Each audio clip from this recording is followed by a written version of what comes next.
आज का दिन शुभांशु शुक्ला के नाम रहा है, लेकिन एक और बड़ी खबर आई केरल की नर्स निमिषा प्रिया से जुड़ी हुई।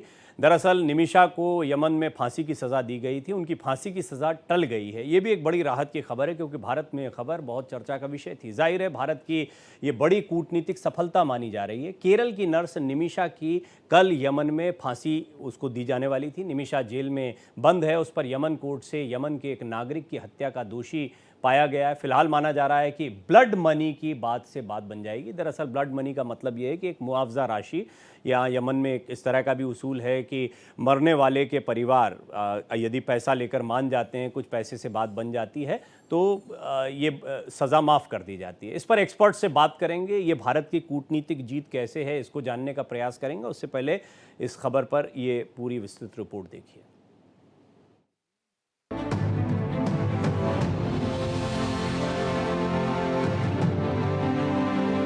निमिषा को मिली नई जिंदगी, फांसी की सजा टली, भारत दमदार, कूटनीति शानदार, रंग लाई कोशिश, भारत की मुहिम का असर। यमन में कैद भारतीय मूल की नर्स निमिषा प्रिया जिस वक्त फांसी के फंदे से थोड़ी ही दूर थी, इस बीच भारत की कूटनीतिक पहल और आध्यात्मिक गुरुओं के प्रयास ने निमिषा के लिए एक बार फिर जिंदगी की उम्मीद जगा दी है। निमिषा को 16 जुलाई को यमन में फांसी होनी थी। घड़ी की सुइयां तेजी से भाग रही थी और हर बीतता पल उम्मीदों को और भी ज्यादा कसौटी पर कस रहा था। ऐसे मोड़ पर जब सारी उम्मीदें धूमिल हो रही थी, चकनाचूर हो रही थी, उस वक्त निमिषा की फांसी के टलने की खबर ने न सिर्फ निमिषा के परिवार को बल्कि पूरे भारत के लोगों को खुशी से भर दिया है। फॉर्चुनेटली अभी हमारा जो नेगोशिएशन से, हमारा एफर्ट से, उसमें एक पॉजिटिव रिजल्ट आया हुआ है। अभी कल था 16 तारीख को इनका फांसी देने का, इनका सज़ा देने का डेट था, डेथ एक्सिक्यूशन का डेट था, और हमारा एफर्ट की तरफ से वो अभी एक्सिक्यूशन डेट पोस्टपोन हो गया। अभी स्टे मिल गया इसमें, और अभी हमें टाइम मिलेगा और परिवार से बात करने के लिए, परिवार को कन्विंस करने के लिए और ब्लड मनी नेगोशिएशन लीड करने के लिए और टाइम मिलेगा। और ये बहुत बढ़िया खबर आ गया है, और हम सबको धन्यवाद देना चाहता हूँ गवर्नमेंट ऑफ इंडिया को। विदेश मंत्रालय के सूत्रों से मिली जानकारी के मुताबिक भारत सरकार इस मामले में शुरुआत से ही हर संभव मदद कर रही थी।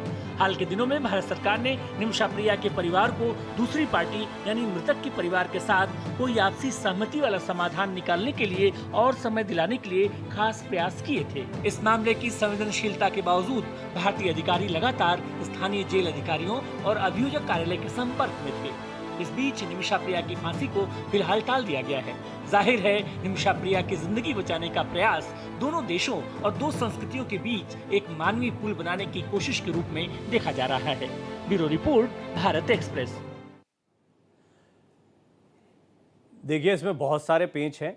कोर्ट की तरफ से भी ये कहा गया था कि विदेशों में हमारे आदेश को कौन मानने वाला है। सेव निमिषा ऐसे करके एक फाउंडेशन बनाया गया है, जिन्होंने याचिका भारत के सुप्रीम कोर्ट में डाली थी। लेकिन ये बात सही है कि भारत के कानून अपनी जगह हैं, संवेदनाएं अपनी जगह हैं, और यमन के कानून अलग हैं। और दूसरा, यमन के साथ जो कूटनीतिक संबंध हैं वो भी समझने जैसे हैं। जैसे अन्य कोई देश हो, मित्र देश होते हैं, तो उनके साथ बहुत दिक्कत नहीं होती। यमन के साथ संबंध ठीक हैं, लेकिन इसके बावजूद ऐसे भी नहीं है कि वहाँ पर हम कोई दखल कर पाएँ कूटनीतिक रूप से। इसको थोड़ा सा समझने का प्रयास करते हैं। मेरे साथ तनुज दीक्षित, जो कि जाने माने वकील हैं सुप्रीम कोर्ट के, वो जुड़ रहे हैं। साथ ही साथ पूर्व DCP Delhi police L N Rao साहब जुड़ रहे हैं। एलन राव साहब खुद कानून के जानकार हैं, आजकल वकालत भी कर रहे हैं। राव साहब, आपका भी स्वागत है। तनुज भाई, आपका स्वागत है।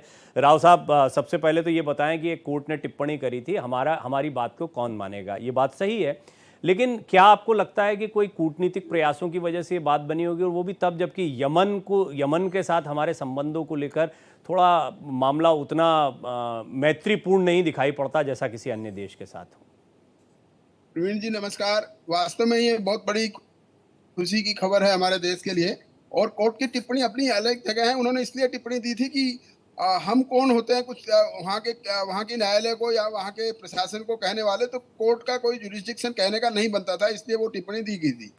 जहाँ तक यमन के कानून की बात है, वहाँ कानून में ब्लड नेगोशिएशन या ब्लड फाइन का अगर प्रावधान है, वास्तव में उसी का आधार बनाकर उन्होंने वहाँ पर आर्गुमेंट किया होगा। और जो विक्टिम के परिवार वाले हैं उनको अगर कंपनसेट किया जाता है इनकी तरफ से, तो वो फांसी की सजा खत्म हो सकती है। ऐसा कानून है वहाँ पर। हमारे देश में ऐसा कानून नहीं है, लेकिन वहाँ है इसलिए वहाँ ये सब माना गया है। और हमारे देश की जो अदालत ने कहा कि हमारी कौन मानेगा, वो हमारे कानून के हिसाब से कहा गया था। तो ये अब आगे की बात है, वो अब नेगोशिएशंस होंगी, जैसे उनके वकील बता रहे थे। उनके घर वालों से बात करके नेगोशिएशंस करने के बाद में जो भी जहाँ पर कोई नेगोशिएशन होगी उसके हिसाब से फिर ये शायद अब आगे फांसी की बजाय यस, ये इसमें राव साहब एक और बड़ा सेंटिमेंटल इशू आता है, वो भी मैं थोड़ा समझना चाहूँगा। तनुज भाई को भी मैं इसमें शामिल करता हूँ। तनुज भाई, ये मसला ऐसा है कि एक हत्या का मामला तो है ही, नो डाउट भारतीय मूल की हैं निमिषा, इसलिए यहाँ पर आप संवेदनाएं अलग देख रहे हैं। थोड़ा सा मुझे ये बताएं कि एक हत्या का मामला है, उसमें भारत में जो कुछ जिस तरह की संवेदनाएं बनी वो अपनी जगह, लेकिन वहाँ का कानून और किसी भारतीय को वहाँ पर सजा हो, इस इंटरवेंशन को आप कैसे देखते हैं? तनुज दीक्षित जी। देखिए, निश्चित रूप से अगर हम देखें तो विगत 8 वर्षों से निमिषा प्रिया जो है वहां पे यमन की जेल में बंद है।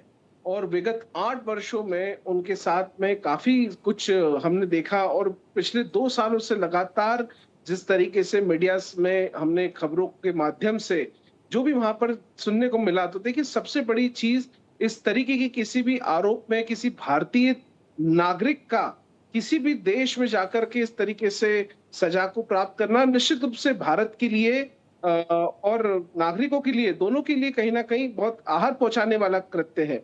लेकिन निश्चित रूप से जिस तरीके से भारत सरकार की अथक पहल के बाद, क्योंकि देखिए विश्व के 8 देशों में पूर्ण रूप से शरिया कानून लागू होता है, और शरिया कानून के तहत जो ब्लड मनी की बात यहाँ सामने आई है, यानी मौत के बदले पैसों से मुआवजा देने की बात, उसको उसकी मान्यताएं हैं।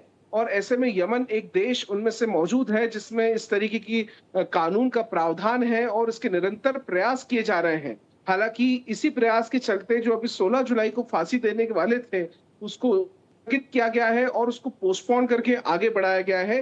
हालांकि अगली तिथि अभी नियत नहीं हुई है और मध्यस्थता का दौर भी पुरजोर तरीके से अभी शुरू है, जारी है।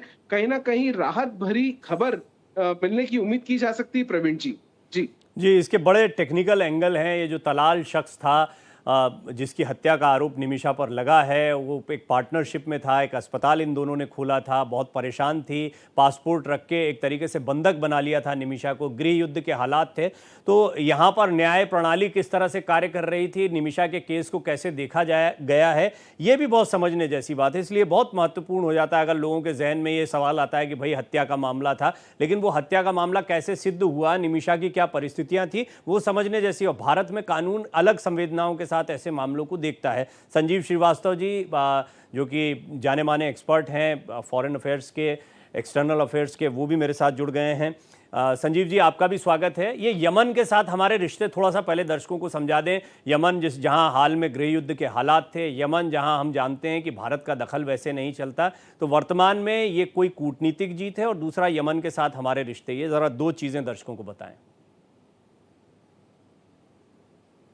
देखिए, ये इसमें कोई दो राय नहीं है कि ये जो निमिषा प्रिया की जो फांसी की सजा जो टली है, ये एक भारत की कूटनीतिक सफलता के तौर पर मैं इसे देखता हूं।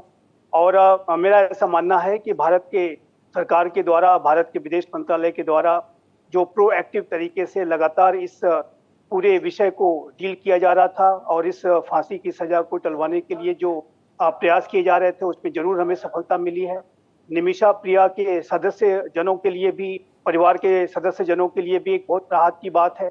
और एक निमिषा प्रिया सेव इंटरनेशनल काउंसिल करके जो एक संगठन भी बना था, उसके लिए भी जाहिर है कि एक सफलता है। और जहां तक भारत और यमन के बीच के संबंध है, तो आप जानते हैं कि वर्तमान समय में यमन एक गृह युद्ध की स्थिति में है, और जो जहां पर निमिषा प्रिया अभी इस समय कैप्टिविटी में है, वो हुती के द्वारा कंट्रोल्ड इलाका है और जाहिर है कि हुतियों का वहां पर शासन है।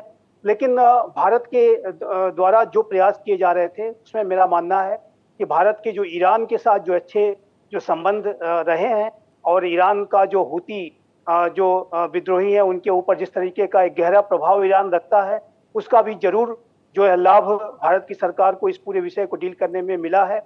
और भारत की सरकार भले से इस बारे में ओपन तरीके से न कहे, लेकिन बैक चैनल के माध्यम से जरूर भारत ने अपने ईरान के साथ संबंधों के आधार पर इस पूरे विषय को मेरा ऐसा मानना है कि डील किया है, और जिसकी की वजह से ये सफलता हमें मिली है। लेकिन ये जो भारत और यमन के जहां तक संबंधों की बात है, तो ये जो संबंध है वो हुती जो एक विद्रोही है उनके साथ तो हमारे जो संबंध हैं उसको मैं बहुत बेहतर तो नहीं कहूंगा, और किसी तरीके का ऐसा भी नहीं कहूंगा कि एक फॉर्मल रिलेशनशिप है। लेकिन जो हमने जो अपना एक जो मैं प्रभाव सर जो थोड़ा इस्तेमाल और किया है, संजीव जी इसको उसमें हमने डिटेल में ईरानियन समझूंगा आपसे। जो- ये जो कूटनीतिक प्रयास जिनको हम कहते हैं, जिनकी सफलता की बात करते हैं, वो क्या होते हैं, ये थोड़ा और डिटेल में समझूंगा। एलन राव साहब, तनुज दीक्षित जी सभी मेरे साथ बने हुए हैं। जो महत्वपूर्ण पहलू हैं समझने जैसे, उसमें आगे क्या होने वाला है, आप लोगों के जहन में सवाल आ रहा होगा। फांसी पर रोक लग गई है, लेकिन कानून यमन का कानून है, भारत का दखल हो नहीं सकता। फिर कूटनीतिक प्रयासों में आगे क्या चीजें हो सकती है, इसको समझेंगे।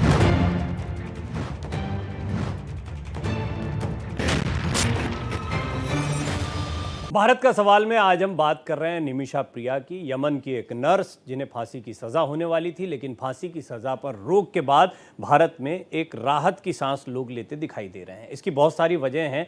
दरअसल एक तो निमिषा प्रिया का मामला ऐसा था कि जिसके बाद संवेदनाएं भारत में काफ़ी बढ़ी उनके प्रति। लोगों का ऐसा मानना था कि उनके साथ जो कुछ हो रहा है गलत हो रहा है।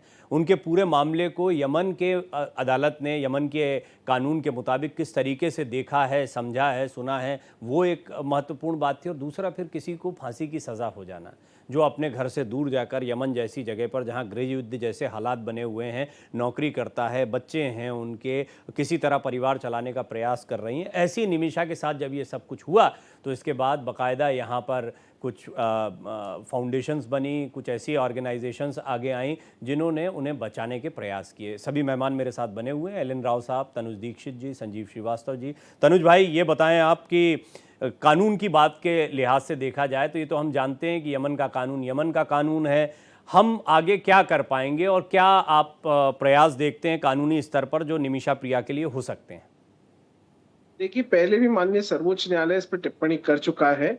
और देखिए, सबसे महत्वपूर्ण जो याचिकाकर्ता का जो संगठन है, उसने सेव निमिषा प्रिया इंटरनेशनल एक्शन काउंसिल के तहत कोर्ट में एक अपना अलग से ज्ञापन अपील कर रही थी, और इसी अपील के माध्यम से भी इनको काफी राहत देखने को मिलती है। जिसकी मौत के चलते, अगर हम बात करें तैयब जो वहां के उद्योगपति रहे हैं, और उनकी अगर हम तलाल अब्दो महदी की अगर परिवार की बात करें, जिसकी मौत के जुर्म में निमिषा प्रिया विगत 8 वर्षों से वहां कारावास में है।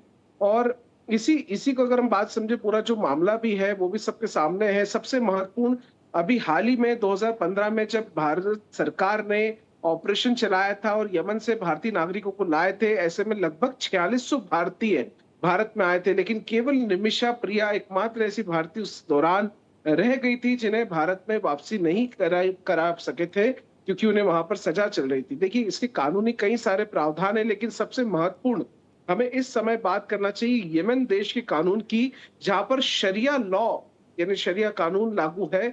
और देखिए, वहां पर इस तरीके के मामलों के लिए जो है एक डेथ पेनल्टी को अगर हम समझे तो उसका मुआवजे के रूप में भी कंपनसेशन दिया जाता है, यानी कि फांसी की सजा के बदले धनराशि देकर के अपनी जान का सौदा किया जा सकता है। ये कानूनन है यमन में। और निश्चित रूप से इसी में अभी जो मैंने आपको इंटरनेशनल संस्था के बारे में बताया, वो भी, और परिवार के जो लोग हैं निमिषा प्रिया के, वो सभी, और भारत सरकार के भी जो कुछ प्रयास हो सकते हैं। देखिए, ये अधिकृत रूप से तो नहीं है, लेकिन कहीं ना कहीं जो भी सहयोग में देश के जो नागरिक हैं उनके जो भी सहयोग है, इस तरीके से प्रयास जारी है। और जिस तरीके से फांसी की सजा टली है, इससे बड़ी उम्मीद प्रवीण जी हम जगा सकते हैं। ये तनुज जी एक बड़ा पॉइंट है, ब्लड मनी का जो पॉइंट आपने अभी बताया है। राव साहब, ये वहाँ का कानून है यमन का। हमारे यहाँ तो खैर इस तरह के कानून नहीं चलते हैं, लेकिन यमन का कानून है कि जिसकी हत्या हुई है उसके परिजन अगर किसी धनराशि से मान जाते हैं तो बात बन जाएगी। ये कानून और इसकी फिजिबिलिटी, यानी बचाने के लिए फिर तो अब जब सरकार साथ में खड़ी है, सरकार की संवेदनाएं हैं, तो क्या ये बहुत चुनौतीपूर्ण होगा, या यमन में इसको लेकर एक अलग सोच बन जाए कि भैया पूरा देश खड़ा है तो डिमांड बहुत ज़्यादा की जा सकती है? देखिए, जो भी कुछ हुआ है वहाँ यमन के कानून के मुताबिक हुआ है प्रवीण जी। इसमें जहाँ तक मैं समझता हूँ कि यमन के कानून में अगर ये प्रावधान है ब्लड मनी का, तो उसी को इस्तेमाल करते हुए वहाँ की अदालत ने ये फैसला सुनाया कि यस, ये हो सकता है और नेगोशिएशंस के लिए टाइम दिया है। जहाँ तक बात है कि वहाँ के लोगों की बात है, वो ऐसे ऐसे एक ये इसी निमिषा के लिए ही नहीं किया गया, ऐसे बहुत से और केसेज होंगे जिनके लिए ऐसा हुआ है। प्रेसिडेंट पहले भी हुए होंगे, उसी को देखते हुए किया है। और ये मैं तो समझता हूँ कि ब्लड मनी का जो प्रोविजन है वह एक प्रकार से ह्यूमैनिटेरियन ग्राउंड पर है, क्योंकि देखिए मर्डर केस में नो डाउट किसी की जान चली जाती है, लेकिन उसके बदले में किसी की जान लेना, ये भी हमारे देश की अदालतों ने भी कई बार कहा कि फांसी के खिलाफ कई बार कई जजेस ने अपना टिप्पणी दी है कि किसी जान के बदले जान चला जाना या फांसी देना ये ठीक नहीं था। लेकिन अभी भी यहाँ पर हमारे देश में मर्डर केस में हर एक केस में फांसी नहीं होती है। Rarest of the rare cases में फांसी होती है, ना कि आम मर्डर में कोई फांसी नहीं होती। वहाँ पर उम्र कैद का भी प्रावधान है। तो ये एक ह्यूमैनिटेरियन है, जैसे कि इस प्रकार से वहाँ उनके घर वालों को पैसा मिलेगा और वो कुछ उनको सेटिस्फेक्शन भी होगा, ठीक है 8 साल तक जेल में भी रह गई है, फिर भी उनको पैसा मिलेगा। तो मैं समझता हूँ वो जी, कुल मिलाकर ये है कि वो वहां के कानून के हिसाब से होगा। लेकिन अब बड़ा सवाल संजीव जी यही है कि क्या निमिषा की वापसी हो पाएगी। दूसरा, हम जानते हैं कि बेशक ये मामला एक निमिषा प्रिया का मामला हो, लेकिन संजीव श्रीवास्तव जी ये बात भी साफ है कि जैसे हमारे यहाँ नज़ीर कहा जाता है, अंतर्राष्ट्रीय संबंधों के लिहाज से ऐसा एक मामला जो चर्चा में आ जाए वो नज़ीर बन सकता है इन संबंधों के लिए भी। देखिए प्रवीण जी, ये जो निमिषा प्रिया का जो पूरा केस है, इसमें ये दिखता है कि एक गैर इरादतन हत्या का ये विषय है। और जाहिर है कि उनका जो लक्ष्य था, वो अपने डॉक्यूमेंट्स को, अपने पासपोर्ट को, एक तरह से वो कैप्टिविटी में जो रह रही थी, गुलामी की जिंदगी बिता रही थी, उससे अपने आप को आज़ाद कराने के लिए उन्होंने कुछ इस तरीके के प्रयास किए, जिसकी की वजह से उनकी हत्या हुई महदी की। लेकिन महदी की हत्या का उनका इरादा नहीं था, ये बात स्पष्ट है। और जाहिर है कि इसी वजह से पूरे राष्ट्र की संवेदना भी उनके साथ है कि उनके ऊपर दमन, शोषण, बर्बरता, अत्याचार किए जा रहे थे और वो वहाँ अपनी आज़ादी चाह रही थी और उसके लिए रास्ते तलाश रही थी। तो ये, और उनके बच्चे भी थे, बच्चे के लिए भी और घर वाले भी अपने देश में मौजूद थे। तो ये जो पूरा विषय है, जरूर इससे संवेदनाएं जुड़ती हैं और ये अच्छा हुआ है, अच्छा डेवलपमेंट है कि ब्लड मनी देकर ही। और मैं यहाँ पर अवश्य कहना चाहता हूँ कि इसमें भारत की जो सरकार है, भारत का जो दूतावास है, उसने एक बड़ी भूमिका निभाई है। जो पहले भी पैसे दिए गए हैं महदी के परिवार के सदस्य जनों को, लगभग 30 लाख की राशि की कुछ रिपोर्ट सामने आई थी कि वो पहले भी दिए गए थे और भी पैसे दिए जाने के प्रस्ताव हैं। जो ब्लड मनी है वो भारतीय दूतावास के माध्यम से दिया गया है। और भारत की सरकार, जैसा कि आप जानते हैं प्रवीण जी, कि अपने नागरिकों को आज का जो नया भारत है संकट में नहीं छोड़ता है। चाहे वो कतार में हमारे नौसेना के पूर्व अधिकारी क्यों न रहे हों या निमिषा प्रिया क्यों न हो, सभी के लिए भारत सरकार ने अपने पूरे प्रयास किए। और मेरा ऐसा मानना है कि डिप्लोमेटिक चैनल्स के माध्यम से भी ये प्रयास किए गए हैं। जैसा कि मैंने जिक्र किया कि ईरान का चैनल संभव इस्तेमाल किया गया, या कुछ अन्य मिडिल ईस्ट के राष्ट्रों का भी चैनल इस्तेमाल किया जा सकता है, और जिसके के बारे में भारत सरकार तो कुछ नहीं कहेगी। और जाहिर है कि कतर के संदर्भ में हमने देखा था कि भारत ये सरकार मसला ऐसा है, हम इतना इतना अंतर्राष्ट्रीय संबंधों पर बात करते हैं, लेकिन मुझे लगता है ये मसला ऐसा है कि इस पे एक अलग से डिस्कशन संजीव जी हो सकता है और समझे जा सकते हैं इस स्तर पर। चलते चलते तनुज जी ये बताएं, अंतर्राष्ट्रीय, बहुत संक्षेप में क्योंकि समय समाप्त हो गया है, तनुज जी ये बताएं कि अंतर्राष्ट्रीय स्तर पर भारतीय नागरिकों के क्या अधिकार हो सकते हैं, थोड़ा अवेयर भी हो जाएं दर्शक जो देख रहे हैं आपको। देखिए, बिल्कुल निश्चित रूप से इंटरनेशनल फोरम पे हमारे लिए काफी सारे लॉज हैं, लेकिन सबसे महत्वपूर्ण ये होता है जब हम किसी क्रिमिनल एक्ट में फंसते हैं, चाहे वो ड्रग्स से संबंधित हो, नार्को से संबंधित हो, चाहे वो किसी की हत्या का मामला हो, लूट का मामला हो, ऐसे मामलों में संबंधित देश के कानून इम्पोज होते हैं और मजबूरन, क्योंकि देखिए ये सिर्फ केवल नागरिक फंसने तक का मामला सीमित नहीं है, इसमें कई गंभीर संगीन आरोप है। ऐसे में जो आरोप यमन के हैं उन्हीं को इम्पोज माना जाएगा, भले ही वो नागरिक भारत के हैं। जी। और इसमें एक अहम बात जो राव साहब बता रहे थे, या संजीव जी या तनुज जी, आपसे बातचीत में एक बात तो बहुत स्पष्ट हो गई है कि निमिषा प्रिया के एक्ट को वैसे नहीं देखा गया जैसा शायद भारत के कानून में देखा जाता, लेकिन क्योंकि यमन का कानून लागू होगा, वहाँ की अपनी बाध्यताएं होंगी या वहाँ का कानून अपने स्तर पर चलता होगा, लिहाजा निमिषा प्रिया को इतनी कठोर सज़ा दी गई। लेकिन फिलहाल राहत की बात यह है कि निमिषा प्रिया की फांसी पर रोक लगा दी गई। पहली बात, ब्लड मनी पर अगर बात होती है तो फिर बातचीत आगे क्या बढ़ती है, क्या निमिषा प्रिया की वापसी होती है, जैसी कई बातें हैं, कई सवाल हैं जो अब भी हमारे सामने बरकरार हैं। इनके बारे में अपडेट आपको देते रहेंगे। एलन राव साहब, आपका बहुत बहुत धन्यवाद। संजीव जी, आपका बहुत धन्यवाद। तनुज दीक्षित जी, आपका बहुत बहुत धन्यवाद मेरे साथ चर्चा में जुड़ने के लिए। भारत का सवाल में फिलहाल इतना ही। बने रहिए भारत एक्सप्रेस के साथ।